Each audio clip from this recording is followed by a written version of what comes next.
Why should we care whether another person drops out of school? I have to answer that question with another question. Is it possible that that student or students dropped out and carried away with them, the answer to Alzheimer's or diabetes or cancer? Is it possible? Without even knowing. I would say the answer is absolutely yes. If you are familiar with Silva, he's much more than an artist. His gift as an orator, his gift in the public word, if you will, in the social word is very, very powerful. Education has become very linear in nature. So we already want to know what a student or an individual, a child is going to be before he even embarks on the journey of education itself. My concept or my idea, the way I see education, it has to be much more organic in nature.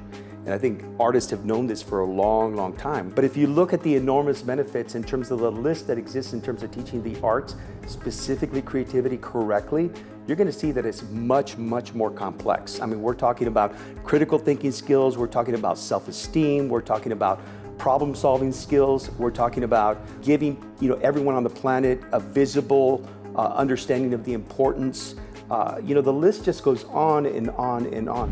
Students really felt like, oh, it's not my fault that I'm struggling in school. It was as if they knew something was wrong in their educational system, and his speech put the finger on it. But Simon didn't just stop it there. It wasn't just a touchy-feely, feel good about yourself, okay, it's not your fault. Because then the following question is, now what? So what are you gonna do? Most people have this paradigm and confusion as to the differences between talent and creativity, which are entirely different from each other. Now, one can definitely exist in the other. Even today, a lot of adults, when they look at a cardboard box, they look at it simply as a piece of trash. But as children, and even children today, when they look at a cardboard box, they don't look at it as a piece of trash. They have this amazing sensibility to be able to look at that cardboard box and see 100, 200, 300 opportunities to apply creative solutions to that box, transforming that box into something.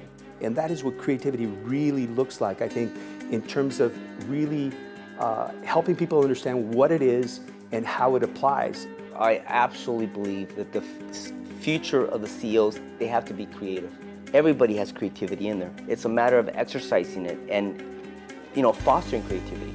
And when you foster the creativity, I think it opens up different aspects, different views. You look at that thing from different points of view. There was a recent study done by IBM, and they interviewed various CEOs from major companies around the United States.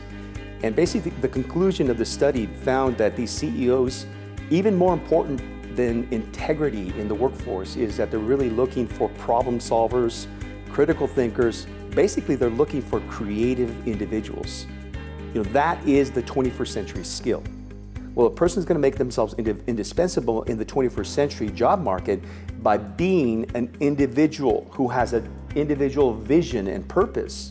Simon really made us think, what are we doing to create a space where creative thinking happens? That's the skill that's going to make us stand apart. Cultivate a Creative Mind was a book that I put together, came out last year, and it was basically a compilation of 20 years plus being in the industry, going out to different school districts and working with kids as young as kindergarten, working with adults, working with college students, and working with just educators in general. The 21st century question really has to be, how many things do you want to be when you grow up?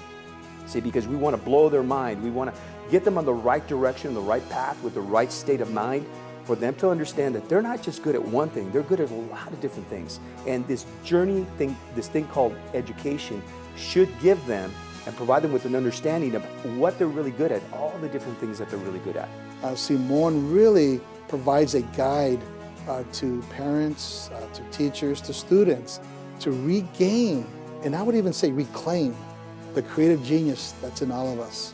I want to be able to find a way, like the perfect way, to be able to create this amazing energy, amazing experience where everyone that experiences my workshop or the books or my lectures becomes a lifelong learner. In other words, they get addicted to this idea that learning is dynamic and fun, and that learning is really a commitment, a lifelong commitment.